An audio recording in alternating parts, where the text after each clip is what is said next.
आप अनेक बार ब्रह्म मुहूर्त में उठने के लिए कहते हैं, तो ब्रह्म मुहूर्त की शास्त्रीय परिभाषा अनेक लोग सूर्योदय से 96 मिनट पहले कहते हैं। तो किस समय मनुष्य को उठना चाहिए और प्रातःकाल की दिनचर्या किस प्रकार होनी चाहिए, इसी प्रकार सोने से पूर्व की दिनचर्या पर भी प्रकाश डालें। आसमानों से आती हुई सूर्य की किरणें जब आपको जागृति का संदेश लेकर आती हैं और सवेरे सवेरे जैसे ही भगवान भास्कर अपना वो गेरवा झंडा आसमान में फहरा देते हैं, तो वो एक समय है जब कलियां मुस्कुराने लगती हैं, फूल खिल रहे होते हैं और ओस से भीगी हुई घास मोती बनकर उस समय चमक रही होती है। उसी समय में जो हवा का प्रवाह होता है वो बहुत ही ताजगी देने वाला होता है। जो लोग ये चाहते हैं कि वो सक्रियता से जिंदगी जी सकें, उनको सवेरे सवेरे जरूर जागना चाहिए। सारी प्रकृति जाग रही होती है, सारे पंछी उस समय गीत गा रहे होते हैं। उस समय अग जग नभ मंडल सब में आप एक ही स्थिति देखते हैं, जागृति जागृति जागृति। तो आप जागें, क्योंकि हम सबकी यात्रा जागरण की यात्रा है। सतर्क रहना, सावधान रहना, जागृत रहना, उद्बुद्ध रहना और अपने अंदर की भी अग्नि को उद्बुद्ध रखना, वह आग जो हमें आगे बढ़ने के लिए प्रेरित करती है, उसी को कहते हैं उद्बुद्ध स्वाग्नि प्रति जागृहि। उद्बुद्ध हो जाओ हे अग्नि और जाग जाओ मेरे अंदर।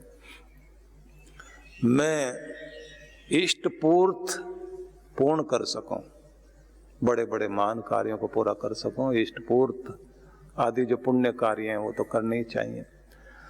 प्रश्न ये आता है कि ब्रह्म मुहूर्त कहाँ से माना जाना चाहिए। देखा जाए तो 3:42 का जो समय है, वहां से सूरज की किरणों का प्रभाव ब्रह्मांड से धरती पर होने लग जाता है, जिस पृष्ठभाग में हम लोग रहते हैं उसमें। और सूर्योदय से जो आपने 96 मिनट का कहा है, तो कुछ लोगों की ऐसी गणना है, लेकिन अगर हम सामान्यतया माने तो 4 बजे से सब लोग जागृत होते हैं और 7 बजे तक का 3 घंटे का जो समय है वो बड़ा लाभकारी है। इसका लाभ सब किसी को लेना चाहिए। और जैसे कहा गया है, काय क्लेशाश्च तन्मूलान वेद तत्वार्थमेव च, उस समय अपने शरीर में कोई रोग आता है तो क्यों शरीर सक्षम क्यों नहीं हो पा रहा, घर में क्लेश या फिर आर्थिक स्थिति में पिछड़ रहे हैं, उस सब का चिंतन करके अपनी योजना भी बनानी चाहिए और धर्मार्थ चिंतन भी करना चाहिए। ब्राह्मे मुहूर्ते बुद्धेद धर्मार्थ चानो चिंतेत। तो उस समय जो है धर्म अर्थ का चिंतन करना चाहिए। वेद तत्वार्थ में अच्छे ग्रंथों का स्वाध्याय करना भी उस समय उचित होता है। प्रश्न इन्होंने फिर आगे कर दिया कि ये भी मैं पूछना चाहती हूँ कि प्रातःकाल की दिनचर्या कैसी होनी चाहिए। तो जैसे आप उठते हैं तो उस समय सबसे पहला काम तो ये कीजिए, आंखें खोली नहीं लेकिन जागृति आ गई तो मन मन में भगवान का नाम उच्चारण कीजिए। उठ के बैठ गए हो तो दोनों हाथ जोड़ के सबसे पहले तो उसको धन्यवाद दीजिए आज के जीवन के लिए, आज के अवसर के लिए।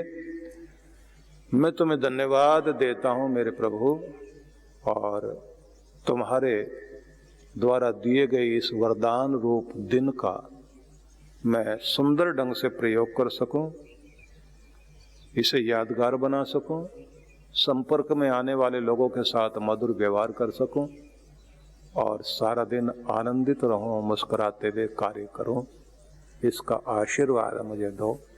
ऐसी प्रार्थना करते हुए हमें बिस्तर से नीचे उतरना चाहिए। ये अलग बात है कि जो हमारे यहाँ कहा जाता है कि कर मूल में ये है, कर मध्य में ये है, भगवान के दर्शन इस रूप में करें, तो वो मंत्र पाठ आप करना चाहें तो बहुत अच्छी बात है। और एक प्रश्न इन्होंने इसी के अंदर और भी कर दिया है, तो इस प्रकार सोने से पूर्व की दिनचर्या पर भी प्रकाश डालें। सोने से 17 मिनट पहले तक का समय बड़ा महत्वपूर्ण होता है। उस समय की असीम शांति मस्तिष्क में बहुत बड़ा प्रभाव डालती है।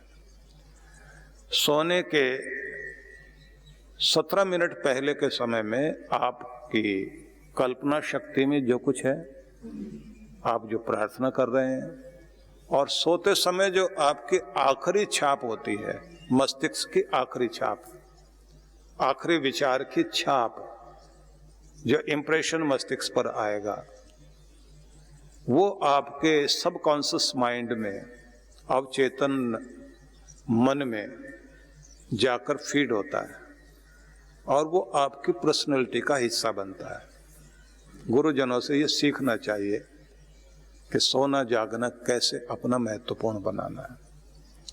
सामान्यतया बस इतना ही ध्यान रख लीजिए, सकारात्मक चिंतन करते हुए शाम को, क्योंकि जैसे जैसे रात बीतती है, या कहना चाहिए सांझ जैसे घिर कर आती है, तो उस समय पूरी प्रकृति शांत होने लग जाती है।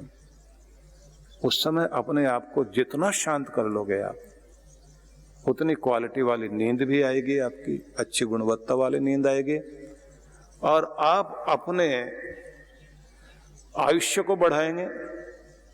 और मैं तो कहूँगा कि अगर उस समय वो स्वप्न आप अपने मस्तिष्क में दोहराएं जो आप अपनी जिंदगी में साक्षात देखना चाहते हैं, तो निश्चित रूप से वो आपके सपने पूरे होंगे। लेकिन उस समय आप हो सके तो आधा घंटा पहले इंस्ट्रूमेंटल म्यूजिक सुने सोने से पहले, जिससे धीरे धीरे धीरे धीरे आपका मस्तिष्क जो है शांत हो जाए। नहीं तो फिर वो गाना जो बोला जाता है ना कि आज कल में ढल गया दिन हुआ तमाम, तू भी सो जा, सो गई रंग भरी शाम, उसको आप गुनगुनाइए, उसे आप बोलिए। अब जब आप उसको बोलते हैं तो या उसको सुनते हैं, तो उसका प्रभाव आपके मस्तिष्क पर जरूर आएगा। सो गए नगर नगर, सो गई गली गली, सो गया सब चमन, सो गई कली कली, नींद कह रही है तेरी बाएं थाम, तू भी सो जा, सो गई रंग भरी शाम। तो धीरे धीरे आप शांत होते चले जाएं, और इतने गहन शांति में कि जब आंखें बंद हों तो महसूस करें कि ये मेरा सिर मेरे प्रभु के चरणों में है।